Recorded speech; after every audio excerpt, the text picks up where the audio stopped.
বোনেরা অনেক এসছেন, রাস্তায় অনেক মা বোনেরা ছিলেন, পেছনেও অনেক মা বোনেরা ঢুকতে পারেনি আছেন, ভাইরাও আপনাদের সাথে আছেন। আমি আপনাদের সকলকে এত তাড়াতাড়ি প্রতিরোধ মিছিলে আসার জন্য আমি অনেক অভিনন্দন জানাই। আমার শতাব্দী রায়, শাওনি, অদিতি মুন্সি, লাভলি, জুন মালিয়া, রচনা ব্যানার্জি, আমাদের সুভদ্রা থেকে শুরু করে, অনন্যা থেকে শুরু করে, সুদেশনা থেকে শুরু করে, শিকামা থেকে শুরু করে আরও অনেকে।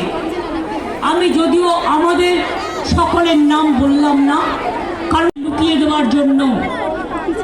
আমি সবাইকে অনুরোধ করব, দরকার হলে দল আমাদের পক্ষ থেকে আমরা কি বলছি, সাধারণ মানুষ কি বলছে যেটা সত্য, সেই সংবাদগুলো আপনারা গুরুত্ব দিয়ে দেখবেন। আজকাল মনে রাখবেন, সোশ্যাল নেটওয়ার্কের সব সংবাদ সত্য নয়। সাইবার ক্রাইম একটা বড় অপরাধ হয়ে গেছে।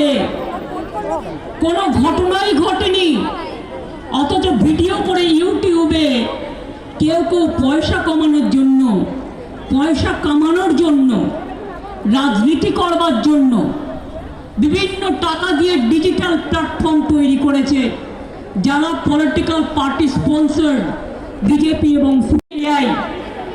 ধরুন আমি গেলাম না, আমি বললাম না, কিন্তু পুরোপুরি আমার ছবি দেখিয়ে, আমার গলার স্বর নকল করে নানা রকম কথা বলতে পারে।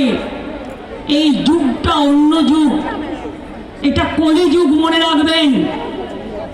কতকগুলো নেতা, কতকগুলো নেত্রী ইদানিং তৈরি হয়েছে, যারা স্বাধীনতা আন্দোলনেও ছিল না, যারা দেশের ভালো। আর আজকে একটা দুর্ভাগ্যজনক ঘটনা ঘটেছে, বেদনাদায়ক ঘটনা ঘটেছে, মর্মান্তিক ঘটনা ঘটেছে।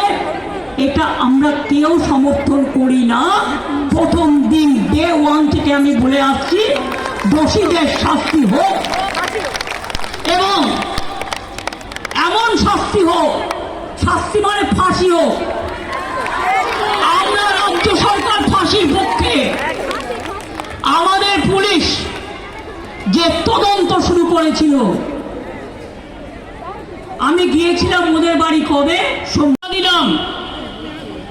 এই ঘটনা আমরা নিন্দা করি, এবং এই ঘটনার ফাঁসির ব্যবস্থা যাতে হয় কলকাতা পুলিশ তাই করবে। রাজ্য সরকার কলকাতা পুলিশকে সর্বরকম সাহায্য করবে। এরপর ধরুন একটা মানুষের বাড়িতে কাজ থাকে, একটি মেয়ে মারা গেছে দুর্ভাগ্যজনকভাবে, সোমবার তাদের বাড়িতে নিশ্চয়ই কোনো কাজ ছিল, সেই জন্য আমি ফ্যামিলিটাকে ডিস্টার্ব করিনি। আমি এই রবিবার কাজ ছিল, শনি রবি 3 দিনে, আমি সোমবার দিন তাদের বাড়িতে গিয়েছে। তদন্ত চলাকালীন তদন্তের ভেতরকার এভিডেন্স মিডিয়া ট্রায়ালের জন্য বাইরে আসতে পারে না।